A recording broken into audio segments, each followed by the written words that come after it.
Good morning, welcome to our Wednesday talks.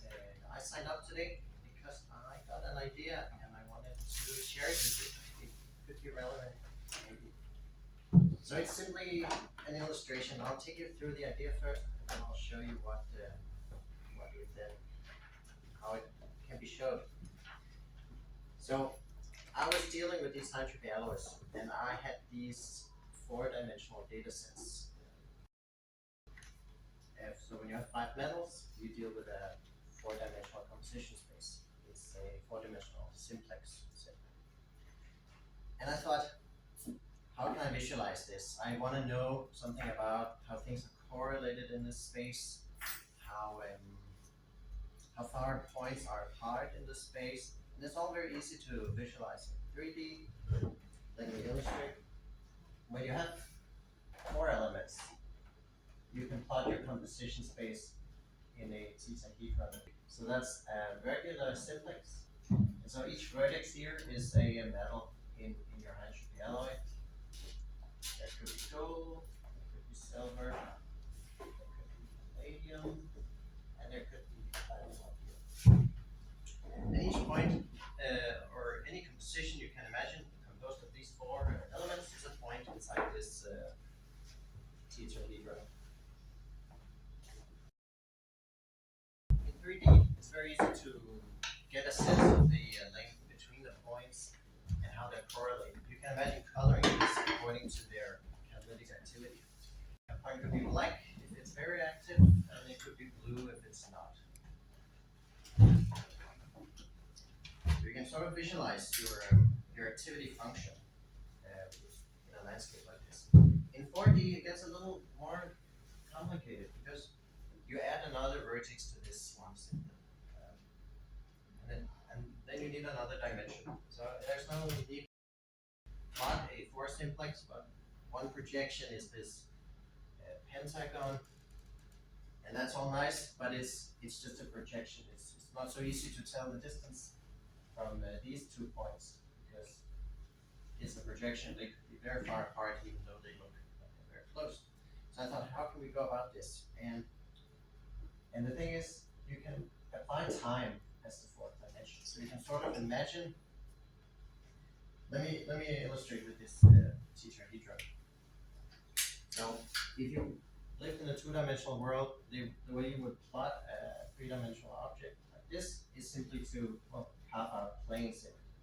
So you can imagine taking the bottom plane here in this tetrahedron. That's a triangle. So that's a 2D slice of that 3D space.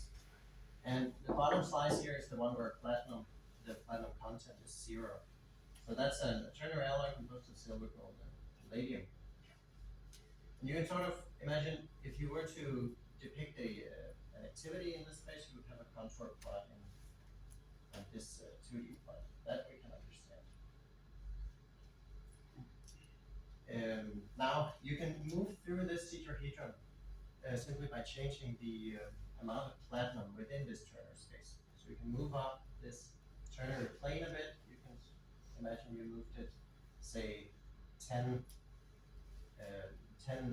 atomic percent up platinum. Then you're in this plane up here. And you can do the same thing. Now you have a little smaller triangle because you can say the amount of the other elements has decreased because you increased the amount of platinum. So now you have a slightly smaller triangle, but you can still plot a contour plot on that one. Now that maybe corresponds to 10% platinum, and up here it was 0% platinum. You can go on and on with this, keep plotting new planes in this space until you're at the very top. There you have a very tiny triangle, okay. Almost 100% platinum, say 9. You can still plot your contour plot. You can also plot the location of these elements, these samples you have in your space, because when you're sliced, when your 2D slice in this 3D space is sort of intersects with these points, you have a point in your contour plot also. And you can imagine if these points were 3D spheres, which they essentially are, then if the point is a little further away from your plane, then you have a little point, because the 2D plane only touches the 3D sphere. But when the 2D plane intersects with the 3D sphere a little more, then the point gets bigger. So it's simply carving a plane through a sphere. If you carve a plane through here, the area here is rather small compared to if you carve a sphere here, then the area is big here. So this effect you can see in your plot with small and big planes. So the size of the point here indicates the proximity of the point to this plane you have cut.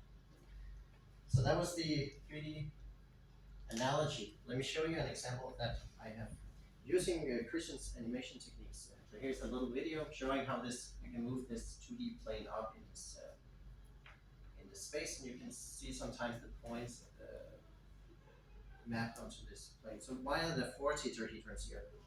That's because it's a little difficult to plot and I can see you'll see that later. That's because it's a little hard to then pinpoint what is a molar fraction of a point of that point, for instance. And for that you need some planes inside this tetrahedron. That should be in the next illustrations I'm going to show. But they show the same thing, each of these. It's simply, as I said, I'll get back to that. Let me first extend this 3D picture to 4D, because the idea is simple. In the 4D, you have this 4 simplex, and now you carve out tetrahedrons, the 3D version, into that 4D simplex. And then you simply move that simplex throughout this 4-dimensional space. You move a 3D object through a 4-dimensional object, just like we moved a 2D object through a 3-dimensional object here. That's a little harder to draw here, but the math is simple. You simply extend this tetrahedron, you set one of your molar fractions to 0, and that's the initial 3D simplex. So in the 4D simplex with 5 elements, then this ordinary alloy you can see here would be a corner of that 4D space, simply because the 5th element here is position 0 right now. But once you start to increase the molar fraction of that 5th element, just like the triangles get smaller and smaller here, you get smaller and smaller tetrahedrons as this tetrahedron moves through this 4-dimensional space. So that's the analogy. I have a plot of that. So here I've also drawn an activity function inside here. It's a little hard to visualize, but it's a transparent function. Red areas are active regions, blue areas are inactive regions, and these planes you can see here, they can sort of tell you what the molar fraction of the point is. That's how you, just like in ternary plots, you read off the ticks. In 3D plots, you read off the planes. So the cobalt concentrations here, well, this space over here is the concentration of 0 cobalt, and over here is pure cobalt. And then there are planes in between at different molar fractions. You can see that for each element, and for the 5th element, it's given up there as text. So now we iterate through the platinum content in this quinary alloy, and you will see the tetrahedron shrink, but you also see the appearance now of points. So just like in the 2D picture, when points got smaller and bigger, in this 4D picture, the spheres here will get smaller and bigger, depending on the proximity to this 3D cut we make through the 4D space. I hope you're still with me. So now we increase the platinum content. The points here are actually local optima on this function. It's a little difficult to see. But you can see at high platinum contents, many local optima start to appear now. And we can sort of measure the distance between them. Now we get to 100% platinum, and the size of this tetrahedron shrinks to 0. You can see the maximum number or concentration here also decreases. Of course, when you have 50% platinum, you can't have 50 or more than 50% of all these elements. That's why these tetrahedron shrink.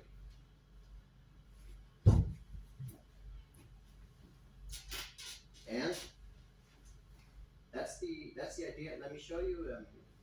I then applied this to to visualize Leibniz data to see how they, because that's the original problem I had. I wanted to look at how these points correlate. So here I've included his samples. He did 50 experiments in this composition space composed of gold, platinum, ruthenium, osmium, and palladium.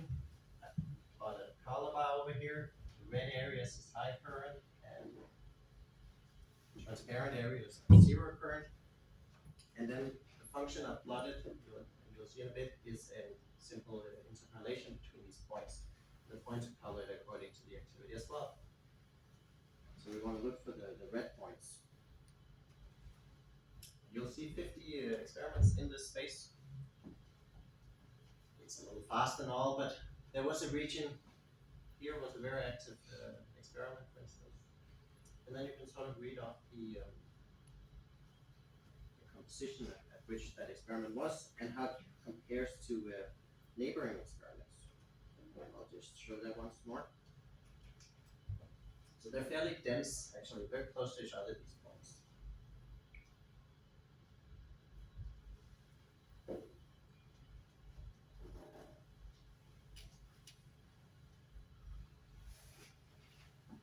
And the tetrahedron shrink to size C.